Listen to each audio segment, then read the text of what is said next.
Praise the lord. నేటి దిన వాగ్దానము. యెహోవా నా దేవా, నేను నీ శరణుజొచ్చి ఉన్నాను. నన్ను తరుమువారి చేతిలో నుండి నన్ను తప్పించుము. కీర్తనలు 7:1.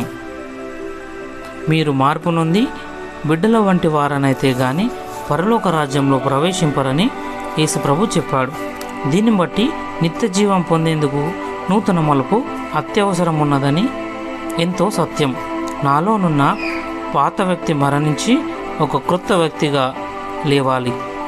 మనం మారు మనసు పొంది బాప్తిస్మం పొందిన తర్వాత ఒక నూతన మార్పుతో ప్రతి పాపానికి, శోధనలకు, సాతానుకు గుడ్ బై చెప్పాలి. అంటే మనం శరీరానుసారంగా కాక ఆత్మానుసారంగా నడుచుకోవాలి. మన పాత పద్ధతుల నుండి మరలకపోతే పరిశుద్ధతలో ఎదగలేం. నన్ను వెంబడింపగోరువాడు తన్ను తాను ఉపేక్షించుకొని తన సిలువనెత్తుకుని నన్ను వెంబడింపవాలనని ప్రభువైన యేసు చెప్పాడు. పౌలు కూడా శరీరాన్ని దాని ఇచ్చలకై సిలువ వేయాలని చెబుతున్నాడు. నీవు నేను మన క్షేమాభివృద్ధికై ప్రతిరోజు ఈ నిర్ణయాన్ని తప్పక తీసుకోవాలి. ప్రార్థిద్దాం.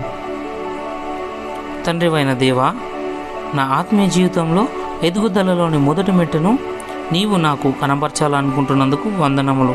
నా ఆత్మీయ ఎదుగుదలను ఆపాలని సాతాను తీసుకొస్తున్న శోధనలను అధిగమించినట్లు నీ కృప నాకు దయచేయము. నీకే స్తుతి స్తోత్రము చెల్లిస్తున్నాను.